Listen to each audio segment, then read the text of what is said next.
Ciao a tutti ragazzi e bentornati a 101 Storie Zen. La storia di stasera ha un tema molto delicato, parla della morte.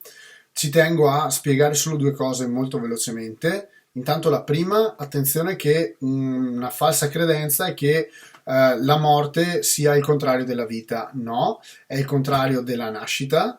La nascita, quindi il momento in cui ci si apre alla vita, e morte, momento in cui invece non abbiamo più modo di spendere emozioni, tempo, spazio su questo pianeta, siamo in chiusura della vita. Quindi attenzione che il vero contrario è la nascita, non è la vita a livello di morte. Importante un altro aspetto, la storia di stasera non sarà un inno alla morte, ma sarà un inno alla vita, sarà una prospettiva con cui dovremo approcciarci, naturale ovviamente come prospettiva, perché segue quello che è il ciclo delle cose, il ciclo degli eventi.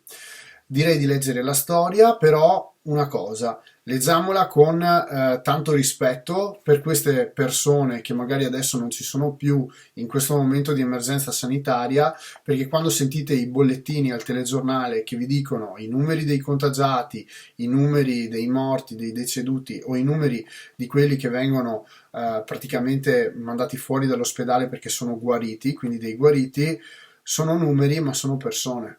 Hanno un nome, hanno un cognome, hanno delle vite, hanno vite intrecciate magari con vostri amici o direttamente con voi, e quindi vi chiedo, leggiamo la storia, però in un momento così difficile viviamola come un inno per combattere per la vita, e attenzione, profondo rispetto, onore per chi non ce l'ha fatta, e tanta memoria perché queste persone che sono state sfortunate, perché si tratta anche di sfortuna, ehm, tanta memoria, facciamo memoria di questo momento, non dimenticatevelo, perché la quarantena probabilmente sì, noi ce la ricorderemo sempre, però le persone che non abbiamo potuto avere vicino perché erano in ospedale e c'era la quarantena di isolamento anche lì, non siamo potuti essere loro vicino, loro accanto.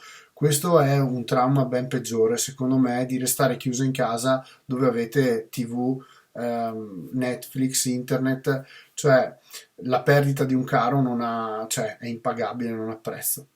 Vi dico quindi di vivere questa storia, come vi ho detto prima, verso una prospettiva buona della vita e di fare memoria di quello che è successo in questo periodo, ma anche del fatto che quei numeri dietro hanno una storia, hanno un nome.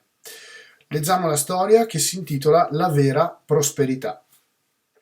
Un uomo ricco chiese a Sengai di scrivergli qualche cosa per la continua prosperità della sua famiglia, così che si potesse custodirla come un tesoro di generazione in generazione. Sengai si fece così dare un grande foglio di carta e scrisse: Muore il padre, muore il figlio, muore il nipote. L'uomo ricco andò in collera. Io ti avevo chiesto di scrivere qualcosa per la felicità della mia famiglia. Perché mi fai uno scherzo del genere? Non sto affatto scherzando, spiegò Sengai molto compostamente. Se prima che tu muoia dovesse morire tuo figlio, per te sarebbe un grande dolore.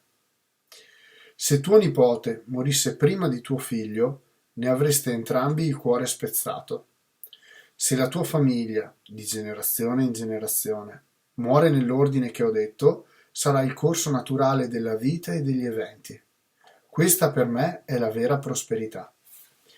Allora, l'avete sicuramente notato, ho letto in maniera molto, con dei toni molto bassi questa sera, molto umili, perché è un tema molto attuale e secondo me come va parlato con rispetto va anche letto con rispetto. Analizziamo la storia. La storia ha una bella, se volete, metafora alla fine, ovvero che non c'è ricchezza che tenga da tramandare di generazione in generazione se non sperare che i vostri cari soffrano il meno possibile. Però attenzione, non che non soffrano. La sofferenza è parte di un processo della vita, la maturazione avviene per prove ed errori, e gli errori sono frustranti delle volte, sono sofferenza, sono arrabbiature, normali sentimenti che non sono di felicità, sono momenti comunque necessari ad apprezzare la felicità. Per questo all'inizio ho voluto spiegare anche la differenza tra la vita, la morte, non è quello il vero segnale, nascita e morte, e nel mezzo c'è la vita. Quindi in questo arcobaleno di mezzo, pieno di emozioni, colori, gioie, attenzione perché in mezzo a tutto questo, oltre alle gioie, abbiamo delle sofferenze. È inevitabile e non deve esistere, non penso neanche esista una vita senza delle sofferenze. Quindi attenzione perché cosa fa Sengai? Apre la mente e dice: tu, uomo ricco, mi stai chiedendo di darti delle ricchezze da tramandare di generazione in generazione. La vera ricchezza che non possiedi è probabilmente perché sei ricco e sei abituato alla pretesa, al voler garantire qualcosa a qualcuno, in questo caso ai figli.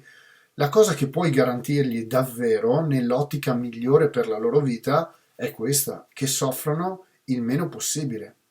Ovviamente che anche tu soffra il meno possibile, che anche tuo figlio verso tuo nipote soffra il meno possibile. Quindi è una prospettiva emotiva e di fine intelligenza, nel senso che non si va al soldo, come all'inizio l'uomo ricco diceva, fammi un tesoro da tramandare di generazione in generazione, una bella calligrafia del maestro Sengai. No, non è questo. In quella calligrafia c'è qualcosa che vale molto di più. C'è un messaggio e il messaggio è che la morte arriva per tutti, che è una cosa totalmente naturale e che fa parte del corso degli eventi e che non va nascosta, non va non detta o annullata. È una cosa che va compresa, che va accettata. Ovviamente è meno accettabile quando l'ordine, come propone Sengai, è scombinato. Ti muore prima un figlio, è un colpo durissimo. Al contrario, se invece c'è questo ordine, almeno la natura sta facendo il suo corso. Capitano anche volte, ripeto, in cui la natura non lo fa e dove si soffre parecchio. In questo periodo sicuramente sta anche succedendo a causa del coronavirus, però ragazzi è una bella prospettiva in fin dei conti. Augurare di soffrire il meno possibile al tuo prossimo o alla tua famiglia. Quindi è una sorta di inno alla vita per una vita non in sofferenza, ma che segua la natura delle cose. Oltre a questo, bello perché c'è un riaggancio alla collera, che era la storia di ieri, e come è facile pensare, un uomo ricco è più soggetto alla collera. Ci avevate pensato voi? Io ci ho pensato perché l'uomo ricco pensa di poter comprare qualunque cosa o pensa di poter ottenere e quindi fa un grosso errore. Pretende. Non dovete pretendere niente, ma niente da nessuno se non voi stessi. Voi stessi siete quelli su cui dovete puntare, come quando entro per fare la gara e sono con un altro avversario.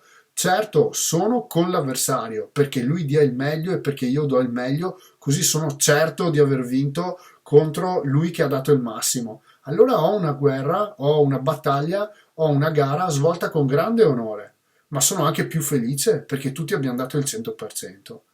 Se entro e magari invece di approcciarmi con l'idea, ah, speriamo che sia preso dalla paura, speriamo che abbia mal di pancia, speriamo che così riesco a vincere, in realtà non siete neanche con lui, ma non siete neanche con voi. State cercando qualche scusa per vincere più facilmente. La cosa figa, la cosa bella è che ho vinto e lui è venuto a stringermi la mano perché ha dato il 100%, però sono riuscito a vincere.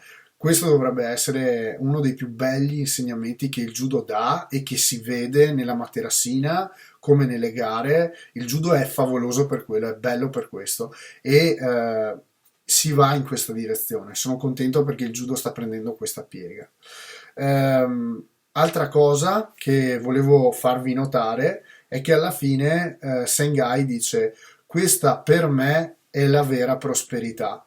Quindi, tornando sul maestro e chiudo, La prosperità non sta nelle cose da tramandare di generazione in generazione, in un bene, in una calligrafia di un grande maestro. La prosperità sta in come tu sai guardare all'ordine delle cose. Questo è quello che ci sta dicendo il maestro Sengai in questa storia zen. Se tu vai contro l'ordine delle cose, tante volte prenderai delle belle mattonate in testa e ce le sbatterai forte la testa. Al contrario, se tu le accetti, probabilmente riesci ad armonizzarti, riesci ad essere uno spirito molto aiki, molto in armonia con ciò che hai attorno o con chi hai attorno.